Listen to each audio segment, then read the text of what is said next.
I don't know what I'm hoping to get out of this. Advice? Validation? Maybe just a place to put this all down so I can make sense of it. Because right now, my life feels like a twisted joke, and I'm the idiot who didn't see the punchline coming. I thought I had a good marriage. Not perfect, who does? But solid. Stephanie and I had been together for almost 18 years.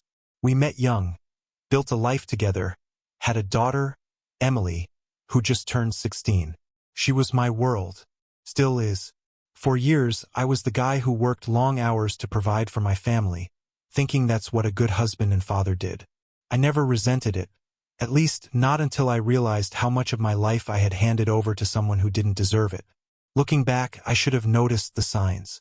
The way Stephanie's phone was always glued to her hand, the quick screen flips when I walked by, the sudden late nights with her work friends, when she never used to socialize much. I'd ask about it, and she'd roll her eyes, call me paranoid, remind me that we'd been together for nearly 2 decades. So I let it go, again and again. Then Emily started acting different, distant. She had always been close with her mom, but something shifted. When I'd ask about her day, she'd mumble something and avoid eye contact.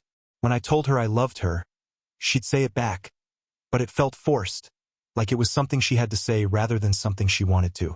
I chalked it up to normal teenage mood swings. After all, what teenager isn't a little withdrawn? I didn't realize she was carrying a secret that was tearing her apart, a secret that would rip my world to pieces. I started feeling like a stranger in my own home. Stephanie was slipping away, and Emily. Something was off with her, but I couldn't put my finger on it. She used to be my little girl, the one who'd run to me after school, excited to tell me about her day. Now she barely spoke to me. One evening, I came home earlier than usual. The house was quiet, but I could hear whispering from the kitchen. As I walked closer, I caught Emily's voice, low, urgent. "You have to stop. He's going to find out." A pause. Then Stephanie's voice, sharper than I'd ever heard it. "Stay out of it. This isn't your problem." I stood frozen in the hallway, my pulse hammering. "Dad doesn't deserve this," Emily hissed. Stephanie's response was muffled, but whatever she said made Emily storm out of the kitchen, nearly crashing into me. Her eyes widened, and for a moment, she looked like she wanted to say something, like she wanted to warn me. But instead, she just ducked her head and mumbled, "Hey, Dad." I looked past her at Stephanie, who was standing by the counter, her arms crossed. She forced a tight smile. "You're home early." That was the moment I knew. I didn't have proof, not yet, but I felt it in my bones. Stephanie was lying to me. Emily knew. And whatever it was bad enough that my daughter was begging her to stop. That night, I barely slept. I wanted to ask Emily what she meant. I wanted to sit her down and tell her to just be honest with me. But if she was keeping something from me, it wasn't because she wanted to. It was because she felt she had to. And that meant Stephanie had done something worse than just cheating. She had dragged our daughter into it. I needed answers. I couldn't shake that conversation from my head. It replayed over and over like a bad dream, each time making me feel sicker. Emily knew. My daughter, my own flesh and blood, was keeping a secret that she clearly hated. That kind of guilt doesn't just sit quietly inside a person. It eats at them, and I could see it was eating her alive. I decided I wasn't going to confront Stephanie yet. If she was lying to my face, she'd just keep doing it. No, I needed proof.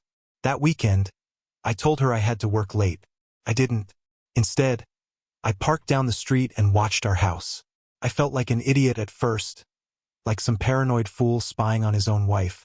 But an hour later, when a car I didn't recognize pulled up to my driveway and a man stepped out, I knew I wasn't crazy. Stephanie opened the door before he even knocked. They didn't just exchange a glance. No, this was something else. She leaned in close, whispered something, and then let him inside like it was the most natural thing in the world. I gripped the steering wheel so hard my knuckles turned white. My breathing was ragged, shallow. I didn't barge in. Not yet. Instead, I did the one thing I never thought I'd have to do. I pulled out my phone and started recording. 20 minutes later, the front door opened again. The guy, some smug-looking, middle-aged man I didn't recognize, walked out like he owned the place. He adjusted his shirt, got into his car, and drove off. Stephanie didn't even watch him leave. She just closed the door behind him like nothing had happened. I sat there in my car, staring at my phone. My hands were shaking. I had my answer. Now, I needed to know why my daughter had kept it from me. I didn't go inside right away. Couldn't. My whole body was buzzing. Rage, heartbreak, disbelief. I wanted to storm in, scream at Stephanie, demand answers. But that wouldn't solve anything. Instead, I took a deep breath and walked inside like nothing had happened. Stephanie was in the living room, curled up on the couch with a glass of wine, scrolling through her phone like she hadn't just welcomed another man into our home. She barely looked up. "You're home early." I didn't answer. I just walked past her, straight up to Emily's room. I knocked once before pushing the door open. She was sitting at her desk, earbuds in, pretending to do homework. When she saw me, she stiffened. "Dad." Her voice was small, uncertain. I shut the door behind me. "We need to talk." Her eyes darted away. "About what?" I sat down on the edge of her bed, studying her. My daughter. My little girl who used to come running to me when she was scared of thunderstorms, who used to sit on my shoulders at the fair so she could see everything. And now, she couldn't even look me in the eye. "Emily," I said gently, "how long have you known?" Her breath hitched. Her hands gripped the edge of her desk. And just like that, the dam broke. Tears welled up in her eyes as she shook her head. "I didn't want to keep it from you, Dad. I swear I didn't." I felt something twist in my chest. "But you did." She wiped at her face angrily, like she was mad at herself. "Mom told me it wasn't my place. She said it would destroy you. She made me promise not to say anything." Her voice cracked. "I hated lying to you." I swallowed hard, trying to push down the lump in my throat. "How long?" She hesitated. "Almost a year." A year. My wife had been cheating on me for a year. And my daughter, my own child, had been forced to carry the weight of that secret. I closed my eyes for a moment, trying to steady myself. "Emily, I'm so sorry she put you in the middle of this." Her face crumpled. I didn't know what to do. I thought if I ignored it, maybe it would stop. But it just kept happening. And I was scared you'd hate me if you found out I knew. God. My heart shattered right then and there. I reached for her, pulling her into a hug. She clung to me like she had when she was little, her body shaking with quiet sobs. "I could never hate you," I whispered. "Never." She nodded against my shoulder, but I could feel the guilt still clinging to her. I had been betrayed. Not just by my wife, but by the one person who was supposed to have my back no matter what. And now it was time to do something about it. Emily cried herself out, and after a while, she just sat there, curled up beside me like she used to when she was little. It broke me to see her like this, to know she had carried this weight alone. I wanted to be furious. I was furious, but not at her. Stephanie had manipulated our daughter, used her guilt, and forced her into silence. That wasn't just betrayal. That was cruelty. I wasn't going to let her get away with it. But I wasn't going to lose control either. No screaming, no flying off the handle. I had been played for a fool for long enough. It was my turn to be the one holding the cards. "Emily," I said after a while, keeping my voice calm, "does Mom know you told me?" She shook her head. "No." "Good. I need you to trust me now," I told her. "I'm going to handle this. But I don't want you to worry. You've done nothing wrong. Okay?" She nodded slowly, eyes searching mine. "What are you going to do?" I gave her a small, reassuring smile. "I'm going to make sure your mom gets exactly what she deserves." The next few days, I played my role perfectly. I pretended like nothing was wrong. I kissed Stephanie on the cheek before work. I made small talk at dinner. I even laughed at one of her stupid jokes. And through it all, I watched. She was too comfortable, too confident. She had spent a year getting away with this, and she had no reason to think that was about to change. So I let her keep thinking that. Meanwhile, I started gathering everything I needed. I went through our shared accounts, pulling financial records. I checked our phone bills, long, late-night calls to a number I didn't recognize. I even managed to access her work email, where I found exactly what I was looking for. Confirmation. She wasn't just cheating on me. She was funneling money out of our joint savings. Little by little, probably thinking I wouldn't notice. She was planning something. A fresh start, maybe? A future without me? Fine.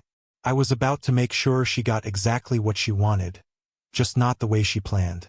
I took copies of everything. The calls, the emails, the transactions. I even printed out screenshots of her texts to him, pulled from our phone records. And then I made my final move. A backyard party. Just a small gathering, I told Stephanie. A chance to invite some friends over, relax, enjoy the weekend. She smiled like she always did, completely unaware that I was setting the stage for the biggest humiliation of her life.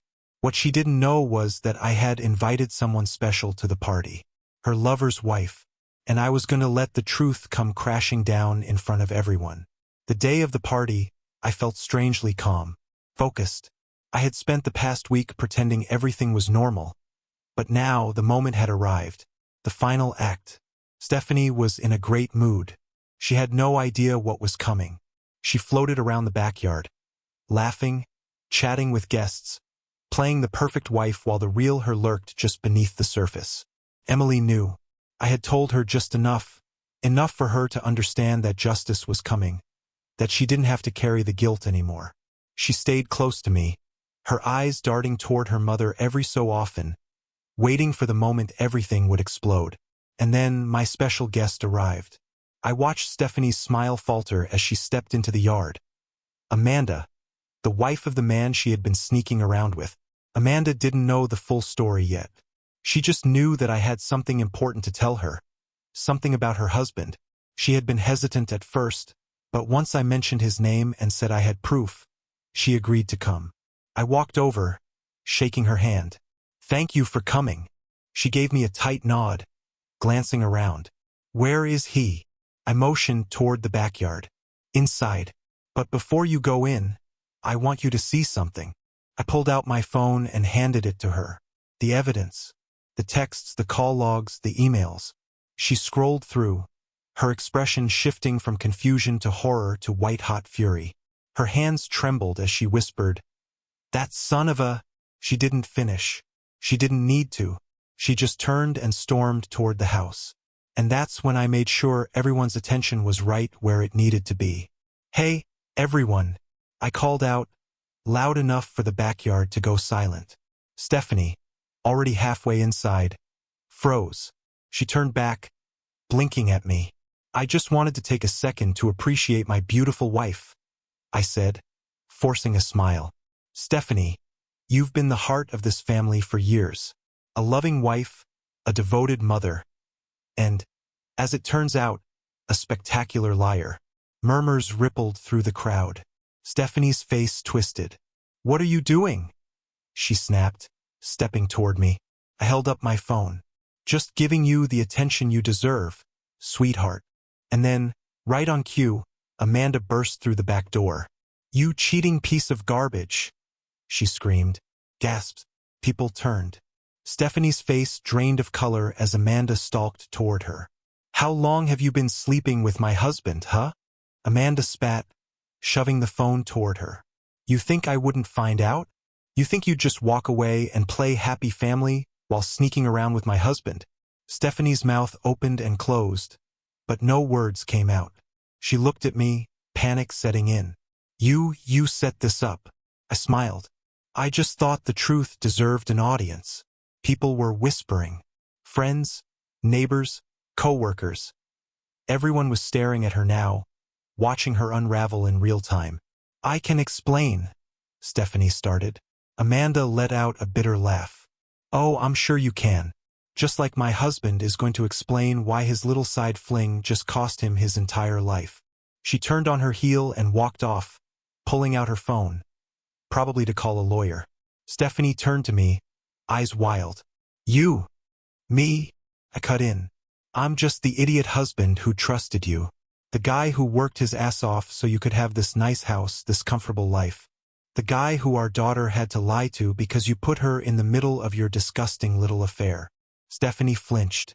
And then, to my utter lack of surprise, she went on the attack.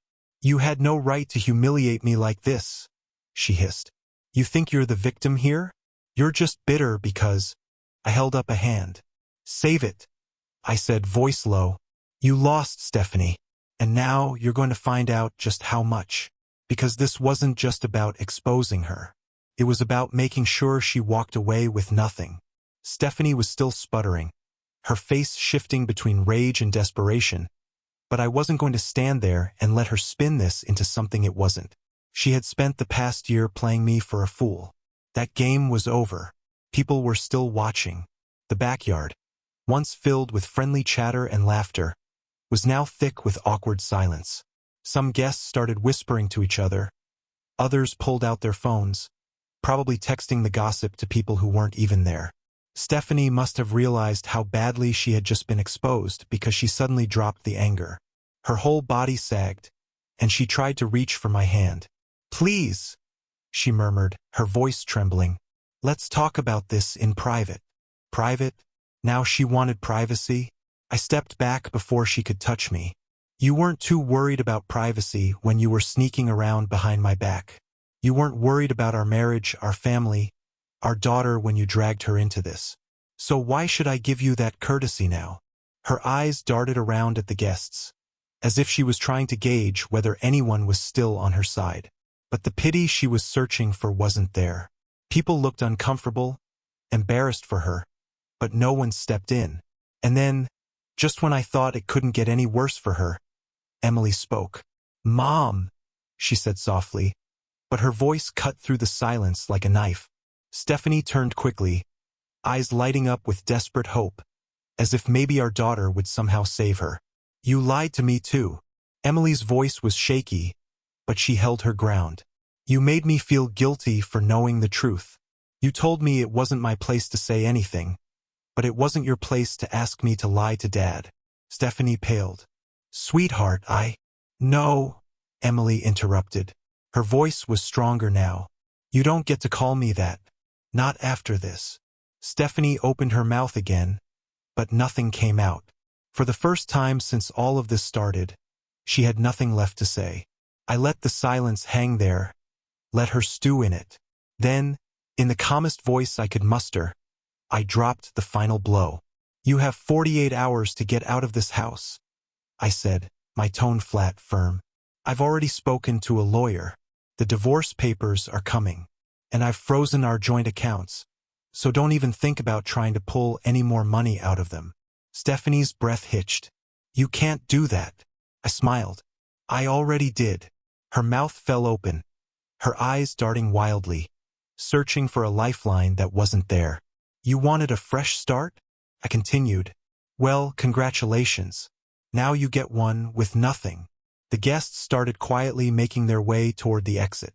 No one wanted to stick around for whatever meltdown was coming next.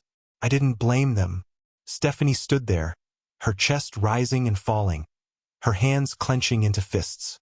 She looked at me, then at Emily, then at the front door where Amanda had left. She realized it then. It was over. Stephanie didn't say another word. She just stood there, her face blank, as the weight of everything sank in. The humiliation, the consequences, the reality that she had lost.